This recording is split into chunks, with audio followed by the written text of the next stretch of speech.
અહીંયા તમે નારાજગી વ્યક્ત કરી રહ્યા છો।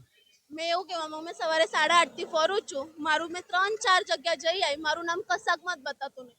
અહીંયા મેં ખાલી પોલીસ વાળાને એવું કીધું તું મને મારું નામ ચેક કરવા દો છે કે નહીં અહીંયા, તો મેં એટલી બધી લાઈનમાં ના વેટ કરું, મેં 1 કલાક વેટ કર્યું, અંદર મને મોકલ્યું, પછી મને ખબર પડી છે મારું નામ જ નથી। હવે મારું 5 જગ્યા જઈ આવી, 5 વોર્ડમાં જઈ આવી, 5 વોર્ડમાં મારું નામ નથી, મારા ઘરે પેલી સ્લીપ આવી નહીં, મારા વરનું અને મારા સાસુમાનું થઈ ગયું છે, હવે મેં ક્યાં જઉં વોટ આપવા?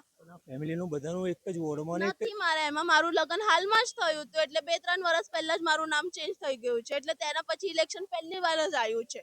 પણ આમાં જે મતદાર યાદીમાં નામ સુધારવાનું કે એડ કરવાનું એ બધી પ્રક્રિયામાં પાસ બધી જ કરી છે, મારું નામ ચેન્જ થઈ ગયું છે, મારા વરના સાથે આવી ગયું છે, મારું બધું જ ચેન્જ થઈ ગયું। તમે મારું નામ નથી, મારા પિયરમાં બી ચેક કરાવી લીધું, ત્યાં બી મારું નામ અને મારું પેલું સ્લીપ આવી નથી। ઓનલાઈન ચેક કર્યું તો ઓનલાઈન મને અહીંયાનું જ બતાવે છે, આ એનું પ્રૂફ, પણ અહીંયા હવે મેં આવું છું તો મારું નામ નહીં બતાવતા, હવે મેં ક્યાં જાઉં?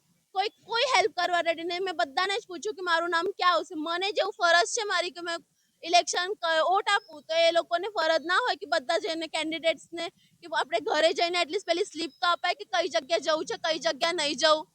વોટ માંગવા જ્યારે આવો છો ત્યારે કહો છો કે વોટ આપો, પણ જ્યારે કામ કરવું હોય ત્યારે આવી રીતે કરવાનું। જ્યારે મેં આવી હતી ત્યારે આ મંડપ પર નહોતો, કેટલી વાર સુધી અમે લાઈનમાં ઊભા હતા, તાપમાં। હર્ષદા સોની।